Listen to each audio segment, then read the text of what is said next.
Apa yang terjadi pada kasus Pak Hasto, ya, penetapannya pertama tidak logis, yang kedua tidak benar. Oke teman-teman, sebentar kita akan melihat bagaimana pengacara Hasto yang arogan kemudian dibungkam oleh ex penyidik KPK. Mari kita lihat dan simak sama-sama videonya. Apa yang terjadi pada kasus Pak Hasto, ya, penetapannya pertama tidak logis, yang kedua tidak benar. Saya terasa lagi di sidang pra-peradilan gitu. Apa yang disampaikan oleh Bang Patra itu permohonan semua gitu. Nah, tapi tentu saya akan menjawab dari persepsi penyidik ya. Bahwa ya pertama tentu ketika KPK menetapkan tersangka, tentu sudah melalui proses uji yang benar. Mulai dari proses ada yang di Satgas Penyidikan. Kemudian maju ya ke Deputi Penindakan. Selanjutnya digelar di pimpinan KPK. Artinya akan diuji mana keterangan saksi yang menyatakan Pak Hasto seperti ini. Buktinya apa? Ya, dokumennya apa?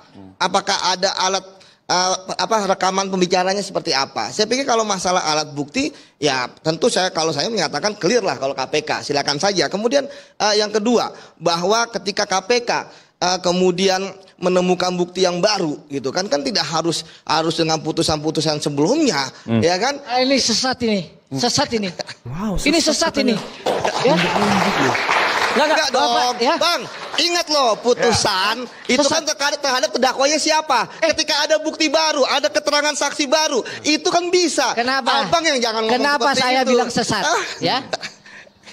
Kita harus bedakan antara peristiwa pidana. Ya. Loh, kan peristiwa pidananya beda. Apa yang jadi terdakwa? Mana beda? Kan sebelumnya terdakwanya siapa? Yang Abang dilakukan oleh penyelidikan itu menemukan peristiwa, ya, menemukan peristiwa. Peristiwa pidananya sudah ditemukan, makanya kemudian peristiwa pidananya adalah jadi tersangka kan? Suap terhadap Wahyu Setiawan.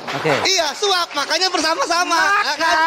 Maka dalam hukum acara setelah penyidikan naik ke tahap penyidikan. Iya, sudah penyidikan. Di tahap penyidikan itulah ditentukan siapa pelakunya. Sudah kan? Ya. Nah, kalau dia sudah ditemukan pelakunya, apa bahaya you punya statement? Ya, setelah ada fakta yuridis, setelah semua diperiksa, nambah lagi dalam satu perkara nanti. Jadi kira-kira begini, Bang. Enggak masalah, Bang, ketika ada tersangka baru. Saya pernah satu kasus 38. Sekarang saya tanya. 38 tersangka, Bang. 38 Sekarang saya tanya, ya. Peristiwanya apa coba? Kita uji nih. Apa? Jangan pernah saya apa coba? Peristiwa apa? 38 tersangka. Contoh. DPRD Sumut, satu perkara penerima suap. Ya kan banyak tersangkanya. Sprindiknya berapa? 38. Karena peristiwanya langsung. Mengerti kamu? Kalau dia dalam peristiwa enggak bicara langsung, enggak berbeda-beda. Ada 8 dulu, ada 7 dulu. Itu yang saya bilang. Ada perkembangan, Bang.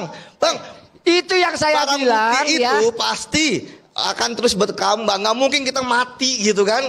Itu yang saya bilang. Ada pengembangan perkara. Itu yang saya bilang di dalam peristiwa pidana.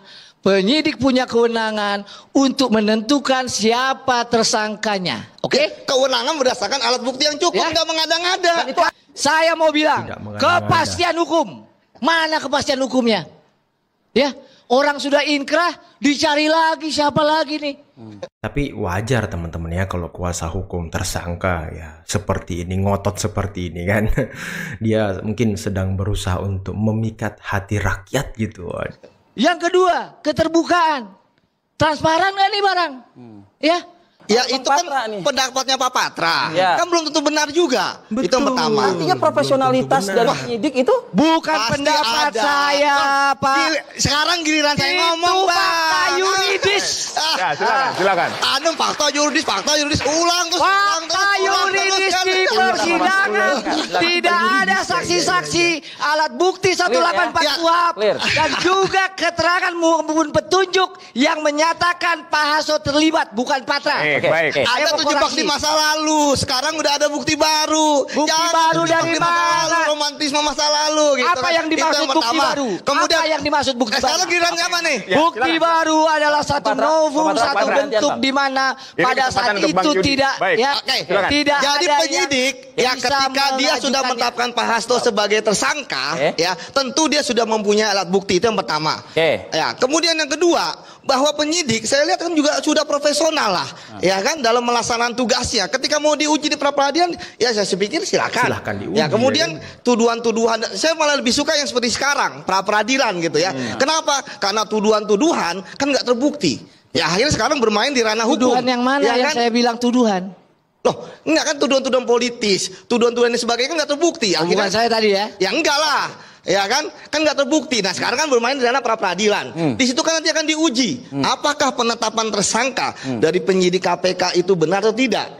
Saya pikir pemohon punya berbagai macam argumentasi yang dibungkus sedemikian rupa. Tapi kan KPK juga punya hak untuk menjawab permohonannya. Baik, Bang Yudi. Tapi yang menarik dari tadi Bang Patra ini selalu ngomong tentang fakta yuridis atau ini percaya dengan karangan penyidik KPK. Nah, Anda bolehlah silakan menjelaskan. Ya, saya nggak percaya lah penyidik itu mengarang gitu kan. Penyidik pasti punya dasarnya.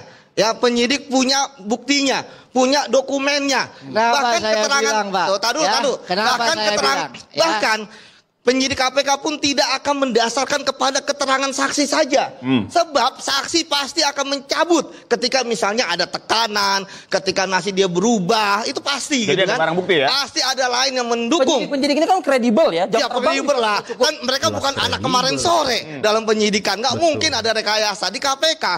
Ketika pun misalnya ada perintah dari pimpinan, pasti penyidik tidak akan mau merekayasa bukti, tidak akan mau membuat keterangan palsu seperti itu. Jadi saya pikir tegaskan ini udah clear and distinct lah bahwa dalam perkara Pak Harun Masiku entah perkara lain ya, Pak Yudi mungkin perkara lain mantap ya, di perkara lain di perkara lain bagus, tapi yang saya bisa pastikan dalam perkara yang melibatkan klien kami Pak Hasto Kristianto tidak logis, tidak benar, dan tidak populer. Jadi Anda mengatakan pra peradilan nanti akan membuktikan segalanya, begitu? Nanti kita main 21 Januari 2025. Tapi yakin nggak pra peradilan menang? Kalau tadi Anda punya mengatakan fakta yuridis. Nah teman-teman catat tanggalnya ya. Pra peradilan Pak Hasto tanggal 21 Januari. Nanti kita nonton bersama-sama nanti ya. Mendengarkan saya Pak ya. Belum pernah dalam karir saya sebagai lawyer KPK mengeluarkan 4 sprindik 2020, 2023, 2000 kemarin 2004 Desember 2 tanggal 23 ya.